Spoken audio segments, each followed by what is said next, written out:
하나님의 말씀은 데살로니가전서 3장 12절과 13절입니다. 또 주께서 우리가 너희를 사랑함과 같이 너희도 피차간의 모든 사람에 대한 사랑이 더욱 많아 넘치게 하사 너희 마음들을 굳건하게 하시고 우리 주 예수께서 그의 모든 성도들과 함께 강림하실 때 하나님 우리 아버지 앞에서 거룩함에 흠이 없게 하시기를 원하노라. 오늘 말씀을 가지고 에녹, 엘리야, 승천, 무효, 주님이 데려오실 성도들은 이란 제목으로 말씀을 나누겠습니다. 요즘에 휴고라는 주제가 인터넷에 보면 유튜브에도 굉장히 많이 나오고 있습니다. 시대가 이제 뒤숭숭하고 말세가 아닌가 그런 생각을 하게 되고, 그렇다면 휴고에 대한 생각들을 점점 많이 할 수가 있습니다.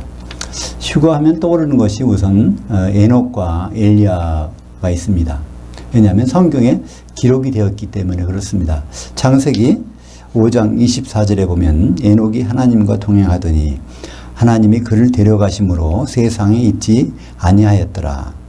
또한 열왕기하 2장 11절에 보면 두 사람이 길을 가며 말하더니 불수레와 불말들이 두 사람을 갈라놓고 엘리야가 회오리 바람으로 하늘로 올라가더라. 이런 말씀이 있습니다. 그러니까 두 경우에 우리가 생각하기에는 이래서 하늘로 올라갔나 보다. 근데 예수님은 전혀 다른 말씀을 하셨습니다. 요한복음 3장 13절에 보면 하늘에서 내려온 자, 곧 인자 외에는 하늘에 올라간 자가 없느니라. 그러니까 예수님이 이 세상에 계실 때만 해도 하늘에는 아무도 없다는 거예요. 그러니까 물론 거기에 누가 있을까요? 에녹도 없고요. 엘리야도 없어요. 그죠? 그럼 도대체 성경에 기록된 말씀과 예수님 말씀의 차이는 무엇일까요? 성경 말씀을 들여다보면 에녹이 하늘로 간 것이 아니고요. 엘리야도 하늘로 간 것이 아닙니다. 성경 기록대로 에녹은 하나님과 동행하더니 하나님이 그를 데려가심으로 세상에 있지 아니하더라. 근데 사실 원어에는 세상이란 말이 없고 보이지 않게 됐다는 얘기입니다. 하나님이 에녹을 보이지 않는 곳으로 데려가셨다는 건데 그게 하늘이란 말은 없어요. 그러면 하나님 아버지는 어디 계실까요 지금? 주기도문을 가르쳐 줄 때 예수님께서 말씀하셨어요. 하나님 아버지가 계신 곳이 어디라는 거를. 마태복음 6장 9절에 하늘들에 계신 우리 아버지여 하면서 기도하라고 했으니까 하나님은 분명히 하늘들에 계십니다. 이 하늘들이라는 것은 성경에서 반드시 구분되어야 합니다. 창세기 1장 1절에 하나님이 창조하신 것은 하늘이 아니라 하늘들, 쌍수의 하늘입니다. 보이는 하늘과 보이지 않는 하늘, 영적인 하늘과 물리적인 하늘이 공존하는 우리가 사는 이곳이 바로 하늘들이고 여기에 아버지께서 계신 곳이니까 에녹도 하나님이 계신 곳으로 어딘가에 데려가신 것이지 셋째 하늘로 데려가신 것은 아닌 것입니다. 성경 기록에 분명히 그걸 알 수 있는 것이죠. 엘리야도 마찬가지입니다. 엘리야가 하늘로 올라간 것이 아니라 열왕기하 2장 11절의 마지막 부분에 엘리야가 회오리 바람으로 하늘들로 올라가더라. 그러니까 샤마임이라고 되어 있습니다. 샤메라는 단수가 아니라 샤마임이라는 쌍수로 되어 있기 때문에 창조된 이 하늘 어딘가에 가서 떨어진 것을 말씀하고 있는 것이죠. 더구나 엘리야는 하나님의 사역을 감당했지만 마지막 때에는 좀 하나님께 불순종한 일을 했어요. 엘리야가 바알과 아세라의 선지자와 영적으로 싸워서 결국 그들을 다 물리치게 됩니다. 그때 아합 왕의 부인이 이세벨이 그를 죽이겠다고 달려드니까 그가 마음이 약해져서 하나님 앞에 가서 나를 죽여달라고 이제 사정을 하게 되죠. 그때 하나님은 그래 네가 세 가지를 하라. 그래서 열왕기하 19장 15절 16절에 보면 아람에 가서 하사엘이라는 사람한테 가서 기름을 부어서 그 벤하닷을 물리고 하사엘이 아람 왕이 되게 하라. 또 북이스라엘에 가서 아합 왕을 물리치고 거기에 예후라는 사람을 찾아가서 기름을 부어서 왕으로 세워라. 그리고 엘리사라는 사람을 가서 바로 네 선지자직을 그 사람한테 인계하라. 그래서 세 사람에게 기름을 부으라는 얘기를 합니다. 왕으로 세워줬고 또 선지자로 세우라는 얘기를 말씀하셨는데 그 세 가지 중에서 한 번도 한 적이 없어요. 그러니까 회오리 바람이라는 것은 심판의 바람입니다. 그를 날려버리는 것은 너무나 당연한 것이죠. 그게 상급을 주기 위해서 가정되는 것이나 그를 날려보내야 될 텐데 거기에 항상 엘리사가 달라붙어 있으니까 엘리사를 보호하기 위해서 불말과 불병거로 엘리사를 보호하고 회오리 바람을 밀어서 바로 엘리야를 내던지는 장면이 이제 열왕기하 2장 11절인 것입니다. 던져지는 것은 물론 하늘이 아니라 하늘들로 던져진 것을 볼 수가 있습니다. 그러니까 휴고 하늘로 올라간 셋째 하늘로 올라간 사람 예수님 말씀대로 아무도 없는 것이죠. 근데 오늘 본문에 보면 데살로니가전서 3장 13절에 보면 너희 마음들을 굳건하게 하시고 우리 주 예수께서 그의 모든 성도들과 함께 강림하실 때 이런 말이 있습니다. 예수님이 혼자 오시는 것이 아니라 물론 천사들과 같이 오시지만 거기 모든 성도들을 데리고 오신다는 거예요. 그러면 그 성도들은 도대체 언제 셋째 하늘로 올라갔다가 예수님과 같이 내려가게 될까? 이것이 참 우리가 궁금하지 않습니까? 예수님은 공중으로 재림하시는데 그때 재림하실 때 그 장면, 그러니까 예수님 오시는데 그때 성도들이 다 거기에 모이는 장면이 있습니다.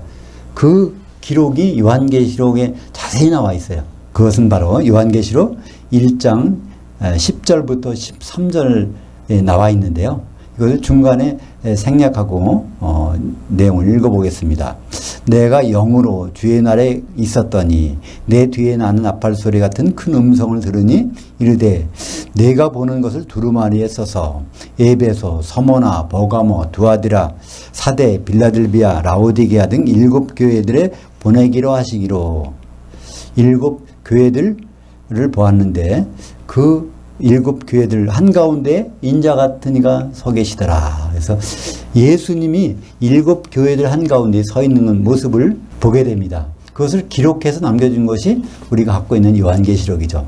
그 예수님이 분명히 하늘에서 오신다고 그러고 또 성도들이 위로 올라간다고 되어 있는데 그 장면이 생생하게 기록된 것이 바로 요한계시록 1장 우리가 읽은 10절부터 13절에 있습니다. 보통 이 내용을 그냥 읽어보면 우리는 엉뚱하게 이해하게 됩니다. 주의 날 요한이 성령에 감동돼서 환상을 봤는데 환상 본 것을 기록한 것이 바로 이 요한계시라고 하는데요. 거기 원전에 보면 주의 날 일요일 날에 사도 요한이 예배 본 것이 아니라 사도 요한이 요한계시 1장 9절에 보면 몸은 반모섬에 있었는데 영으로는 주의 날로 가서 거기서 본 것이 있다는 겁니다. 그 내용입니다. 그러니까 사도 요한의 영이 빠져나가서 주의 날로 갔다는 거예요. 그것은 주님의 재림할 날, 그러니까 거기 가보니까 주님이 재림하셨으니까 주님의 재림의 날로 간 것이고 공간적으로는 공중에 간 것입니다. 거기 가서 성도들 한가운데 쌓여있는 예수님을 보았는데 우리 그것을 통해서 뭘 알 수 있을까요? 주님은 우리 성도를 개인적으로 안 만나신 분입니다. 그죠? 교회에 소속될 때 그 교회를 통해서 만나시는 분이 우리 주님이라는 걸 알고 있어요. 우리가 찬송가에도 그런 여러 가지 찬송이 있지만 주님이 나를 이름을 부를 때 내가 만나는데 다른 성도 보기 전보다 주님 먼저 만나겠다. 이런 찬송 가사가 있지만 성경적으로 보면 교회를 통해서 교회 안에 있는 우리들을 만나시는 주님을 볼 수가 있습니다. 주님 앞에 서 있는 이 7 교회들은 아시아에 있는 7 교회라고 하는데 이것은 터키의 해안가에 있는 소아시아 지방에 있는 7 교회들을 말합니다. 근데 이 교회는요, 그냥 그곳에 머물러 있는 교회가 아니라 이 교회에 대해서 주님이 오실 땐 본다는 교회, 주님이 오실 때 어떻게 된다는 교회를 다 설명했기 때문에 이것은 초대교회도 있었지만 지금도 있는 교회고 전 세계의 교회를 7개의 유형으로 구분해서 하나님은 말씀하시고 계신 것입니다. 그러니까 이것은 주님이 오실 때 공중에 올라가 보면 그 7개의 교회가 있는데 각자 우리가 어느 교회 소속인지는 거기 가서 보면 알게 되는 것이죠. 그 전까지는 이제 지상에서 이렇게 우리가 성도들로 지내다가 거기 가면 거기에 소속된 교회로 지내게 되는 것입니다. 그러면 그 7개의 교회가 어떻게 되리라는 것은 요한계시록 2장과 3장에 자세히 나와 있어요. 그것은 7 교회의 그때 당시의 역사가 아니라 7 교회가에게 앞으로 일어날 일을 예언하신 것입니다. 그래서 7교회를 보면 그것이 빌라델피아 교회 같은 경우는 시험에 1시간을 면제받는 교회예요. 근데 1시간이라는 것은 요한계시록에서 17장 12절에 보면 짐승이 활동하는 기간이니까 7년입니다. 그러니까 빌라델피아 교회는 7년의 시험 환난을 면한다는 거고 돼 있으니까 또 그 요한계시록의 내용이 들어가 보면 그 빌라델피아 교회가 요한계시록 12장 5절에 보면 그 여자가 낳은 첫 번째 아이로 나옵니다. 그 여자가 낳은 첫 번째 아이는 그냥 시험을 받지 않고 그냥 위로 올라가게 되죠. 그래서 빌라델피아 교회는 시험을 안 받고 올라가는 교회. 그래서 그 교회가 어떤 교회일까 하는 것은 요한계시록 7장에 보면 바로 인맞은 14만 4천 명은 후 전 3년 반에 이를 맞아서 시험을 안 당하고 후 3년 반에 보면은 14만 4천 명이 요한계시록 14장에 보면 시온산에 올라가 있어요. 셋째 하늘에. 주님이 계신데 거기 올라가 있어서 시험을 면하게 됩니다. 그래서 7개 교회 중에 빌라델피아 교회는 바로 시험을 면했다가 주님이 오실 때 데리고 오시는 교회. 그러니까 그 셋째 하늘까지 한번 갔다가 오는 교회가 빌라델피아 교회라는 것을 알 수 있습니다. 또 거기에 에베소 교회하고 라오디게 교회는 이것은 두 증인의 교회라고 우리가 이제 볼 수 있는데요. 왜냐하면 에베소 교회는 교리적으로 굉장히 복음의 내용을 아주 완벽하게 알고 있습니다. 심지어는 거짓 사도를 구분해내는 그런 능력이 있어요. 그렇지만 에베소 교회는 처음인 사랑. 그러다 보니까 교리만 살고 사랑이 죽어서 그러니까 말씀만 전하고 예언만 했지 나중엔 사랑을 잊어버리는 상태가 되어서 책망받는 장면이 나옵니다.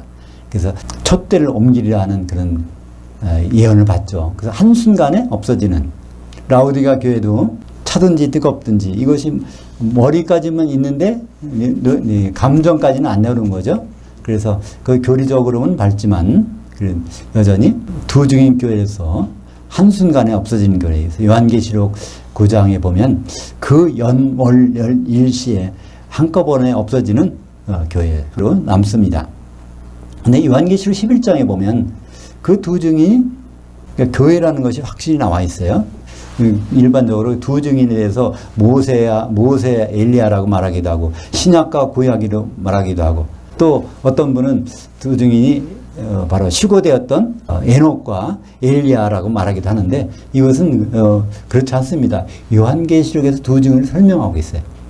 요한계시록 11장 4절에 보면 두 증인은 두 감나무요 곧 두 촛대라. 그러니까 두 촛대. 요한계시록의 촛대는 요한계시록 1장 20절에 보면 그건 교회를 말하고 있는 거죠. 그러니까 두 촛대니까 두 교회고요. 감람나무는 마찬가지로 두 교회입니다. 왜냐하면 성도들을 감람류로 표현하고 있거든요. 요한계시록 18장에 보면 그 음료 교회 가운데 갖고 있는 그 안에는 성도 사람들이 중에 감람류도 있고 포도주도 있고 밀도 있고 이런 게 나옵니다. 그 사람을 그렇게 곡식과 포도주 그런 것을 표현하고 있는데 감람류가 나오는 것은 바로 감람나무죠. 그러니까 감람류 성도들이 있는 곳은 바로 교회입니다. 그래서 바로 이 두 감람나무도 두 교회이고 또 두 촛대도 두 교회니까 두 증인은 개인 두 사람이 아니라 두 교회를 말하고 있는 것입니다. 요한계시록에서는 교회에 관심이 있어요. 그래서 요한계시록 22장 16절에 보면 나 예수는 교회들을 위해서 이 편지를 기록하게 했노니라 이렇게 말씀하고 있습니다. 그러니까 요한계시록에서 여러 가지는 교회를 나타냅니다. 그러니까 땅도 교회고 촛대도 교회고 이런 교회들을 나타내는데 거기서 두 증인도 교회를 나타내는 것입니다. 그래서 그 두 증인은 두 증인이 하는 일들은 1260일 동안 예언한다고 돼 있어요. 그 1260이라는 것은 하루는 예언서에서 하루는 1년을 나타내죠. 그 1260년간 예언을 한다고 되어 있습니다. 이것은 바로 성경을 볼 수 없는 시기가 있었어요. 중세 교황권 시대는 성경을 볼 수가 없었습니다. 왜냐하면 로만 카톨릭에서는 성경을 이걸 못 보게 했어요.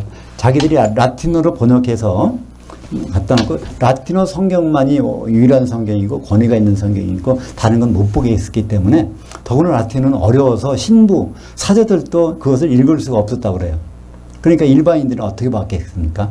그러니까 그 기간이 서기 538년부터 1798년까지 그러니까 교황권이 있다가 그것이 없어질 때까지 그 기간 동안에 그것을 말씀을 보존한 사람들이 있었습니다. 그것이 바로 이 두중인 교회에 소속된 사람들이 그 말씀을 명맥을 유지하게 된 것입니다. 그래서 그들이 한때 두때 반때 지난 다음에 순교를 당했다가 길바닥에 쓰러졌다가 3일 반 후에 3년 반 후에 그러니까 후 3년 반 끝나자마자 일어나서 이리로 올라오라. 요한계시록 11장 12절에 보면 하늘에서 부르는 음성이 있어서 그로 올라가는 것을 볼 수 있습니다.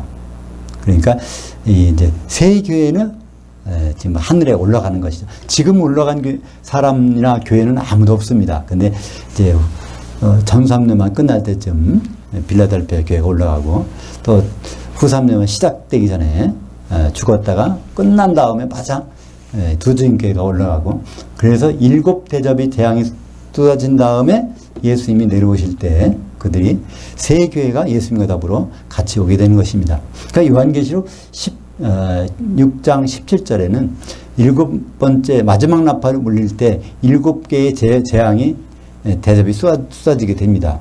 그 마지막 대접이 어디 쏟아지죠? 공중에다가 아마게돈 전쟁을 일으키려고 할 순간에 대접을 공중에 쏟으니까 공중에 있는 게 누구죠? 예배소서 2장 2절에 보면 공중에 권세 잡은 그 영이 있다는 것입니다. 그 마귀가 있는 자리에다 쏟아버리니까 마귀가 그 자리에서 결박돼서 요한계시록 20장 1절부터 3절까지 보면 무저갱으로 들어가는 것을 볼 수 있습니다. 그러니까 공중에 있던 마귀가 무저갱에 들어가니까 공중이 어떤 자리가 될까요? 예수님 오시는 자리가 되고 그곳에서 이제 그리스도의 심판대가 펼쳐지는 것입니다. 그 장면이 주님 오시는 장면이 데살로니가전서 4장 16절 17절에 기록되어 있습니다.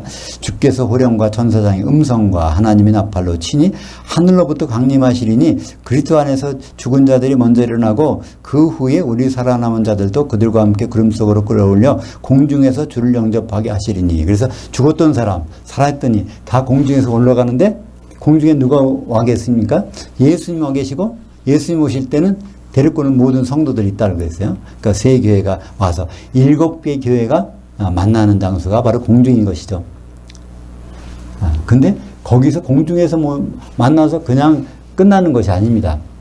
그 데살로니가전서 17절, 4장 10절에 보면 주와 항상 함께 있으리라고 그랬는데 그 전에 어떤 사건이 있어요. 그리스도의 심판대입니다. 그리스도의 심판대에서 기름이 있는지 없는지를 가려냈는데 왜 데살로니가전서에는 그 말씀이 빠졌을까요? 데살로니가 교회 성도들에게는 기름 얘기할 필요가 없었어요. 그들은 기름이 충만했었어요. 그러니까 거기에서 기름이 있나 없나를 보는 그러한 그 절차가 생략된 것이죠. 데살로니가 5장 19절에 보면 너희들은 성령을 소멸하지 말아라 하는 그 말씀이 있습니다. 성령을 그들이 갖고 있는 상태니까 성령을 소멸하지 말라는 얘기가 있지 않습니까?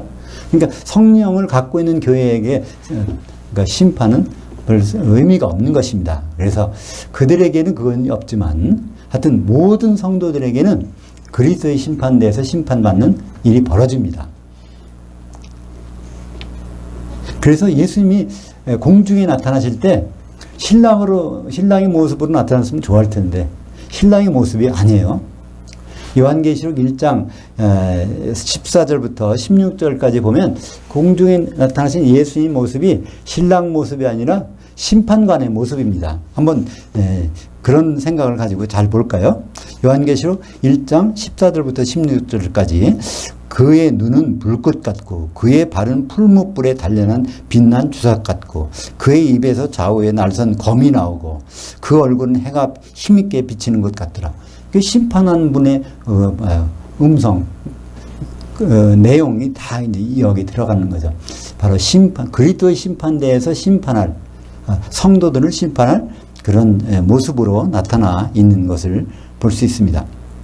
그러니까 그리스도 심판대에서는 예외가 없습니다.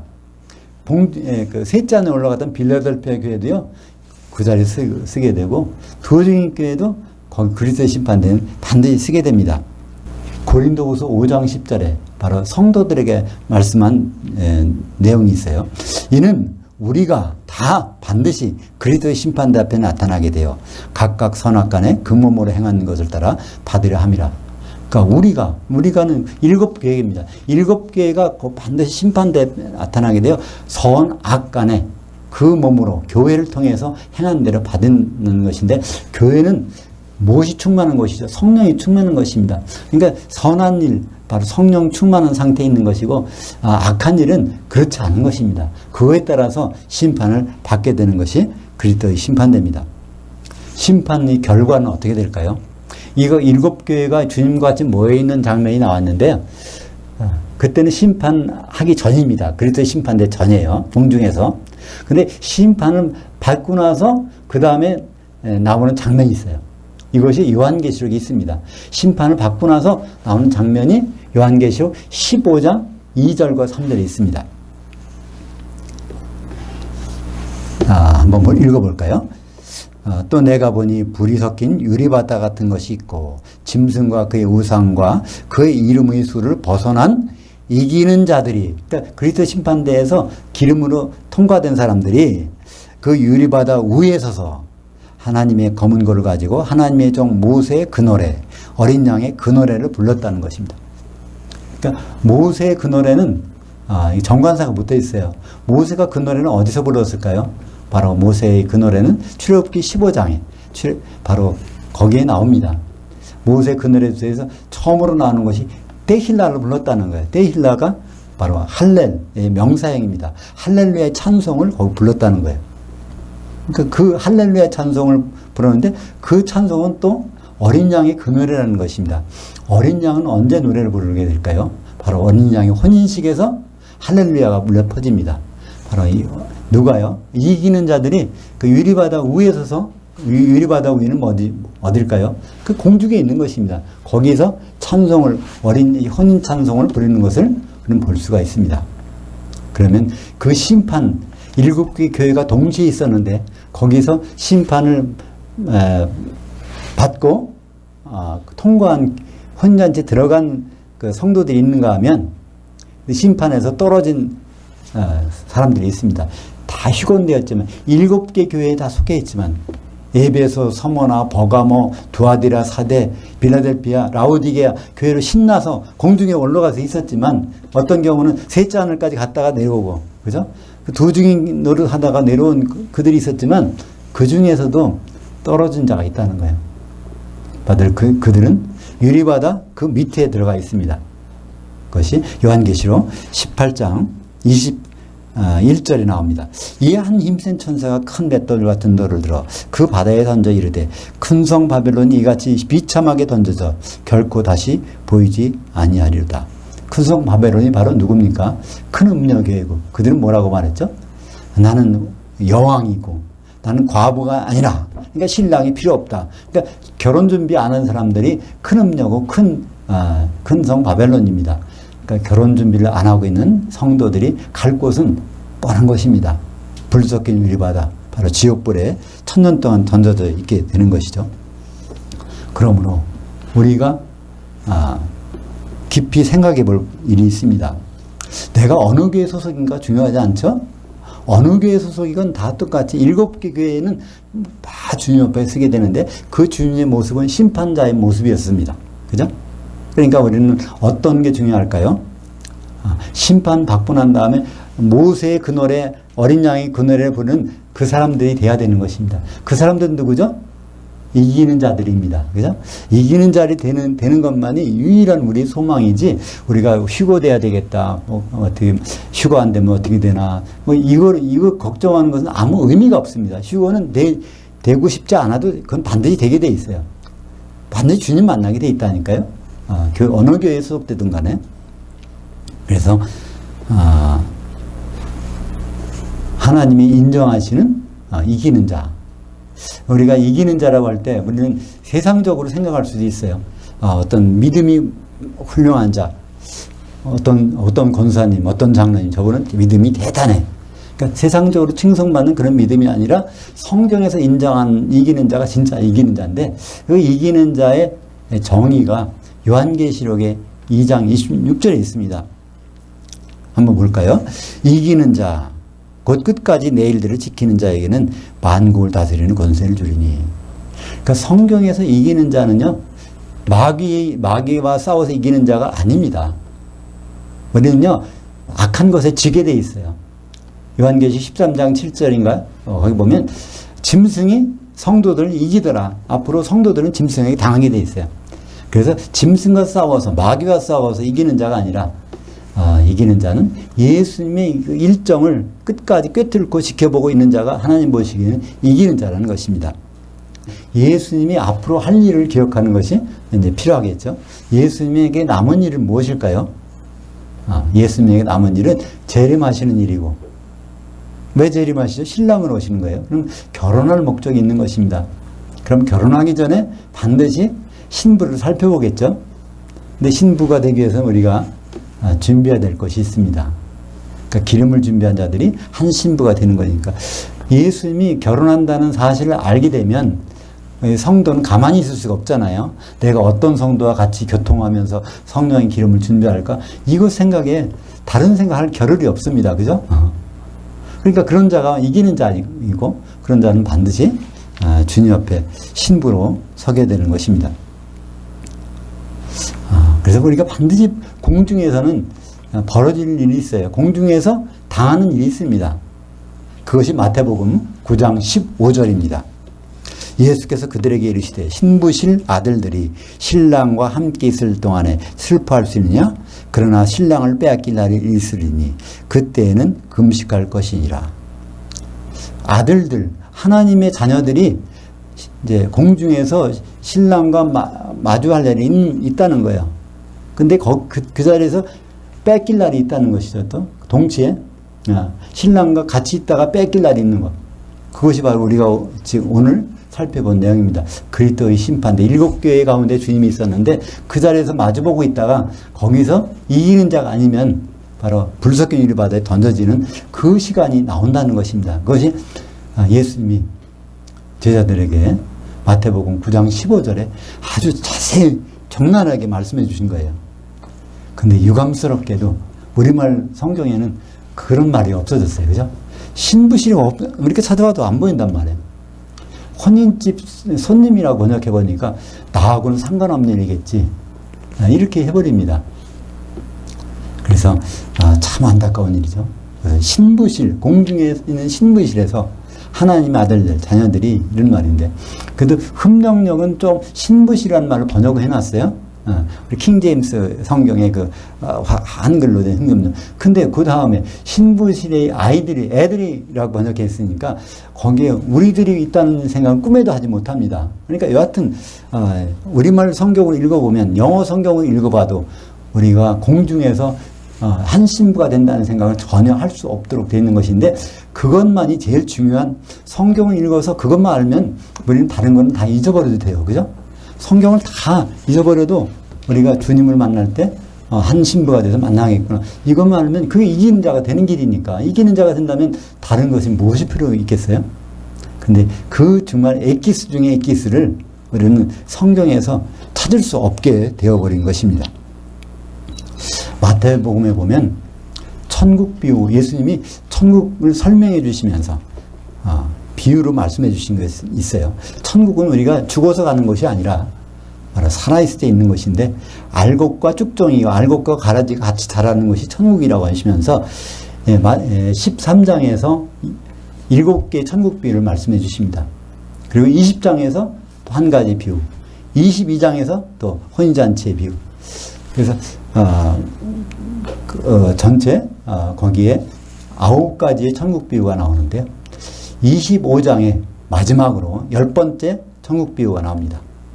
그것이 바로 천국은 마치 등을 들고 신랑을 맞으러 나간 열처녀와 같다 하리니. 그래서 천국 생활이라는 것은 신랑을 기다리는 생활이라는 거예요. 우리는 이 세상이 천국 생활입니다. 신랑을 기다리는 생활이에요. 근데 거기에서 뭘 반드시 해야 됩니까? 그 사람들이 결과를 보면 알 수 있습니다. 마태복음 25장 10절에 보면 그들이 살아가는 사이에 신랑이 오므로 준비했던 자들은 함께 혼인잔치 들에 들어가고 문은 닫힌지라. 혼인잔치 들에 들어간다고 되어 있습니다. 오찬이 아니라 종찬까지 만찬까지 들어가야 되는 거예요. 그죠? 거기에 못 들어간 사람들은 지옥에 떨어지게 되는 것입니다. 7개의 교회들은 7개의 교회 모든 그 교회가 다 주님 만나지만 그래서 만찬, 혼인잔치 만찬에 들어간 성도들은 참 얼마나 될까요? 그 수가 많지는 않을 것입니다. 많든 안 많든 우리는 관계가 없어요. 단지 뭐가 되죠? 이기는 자가 되면 돼. 예수님의 일정을 깨뚫고 있다가 거기에 맞춰서 나가는 사람. 그거 어려운 일이 아니거든요. 다만 그 일을 우리가 잘 읽을 수 없게 되었기 때문에 모를 뿐입니다. 그러니까 이기는 자는 요한계시록에 있지만 정의가 그냥 읽어보면 몰라요. 요한계시록 22장 26절에 보면 이기는 자가 뭘 하는지를 모른단 말이에요. 왜냐하면 이기는 자와 나의 일들을 끝까지 지키는 자는 이렇게 놨으니까 이기는 자도 따로 있고 예수님의 일을 지키는 자 따로 있고 그러니까 이기는 자는 뭔지 모르는 것입니다. 그 정확한 번역은 이기는 자, 곧 예수님의 일들을 끝까지 지켜보는 자, 그것이 이기는 자입니다. 에녹, 엘리야, 승천은 없었습니다. 그러나 주님은 데리고 오시는 성도들이 있는데 그 데리고 오시는 성도들도 구원의 완성은 아닙니다. 그들도 이제 심판을 받게 되는 거예요. 우리와 같이 심판을 받습니다. 그러나 심판받는 가운데 완전하고 확실한 길이 있는데 그것은 이기는 자들이 되는 것이고 이기는 자는 바로 예수님의 일들을 지금도 꿰뚫고 준비하고 있는 자들입니다. 기도하겠습니다. 하나님 아버지 감사합니다. 세상은 점점 어려워지고 힘들어지고 정말 세상이 돌아가는 걸 볼 때 예수님이 오실 때가 되었다는 생각을 많이 하게 됩니다. 그러나 우리가 예수님을 고대할 뿐 아니라 예수님의 일정을 맞춰서 우리의 준비가 얼마나 이루어졌는지를 생각해 볼 때가 지금인가 생각이 됩니다. 아버지 하나님, 우리가 예수님의 그 일정을 맞춰서 이기는 자가 되어서 주님 혼잔치에 주님의 아내로 맞이할 수 있도록 인도하여 주시옵소서. 예수님 이름으로 기도합니다. 아멘.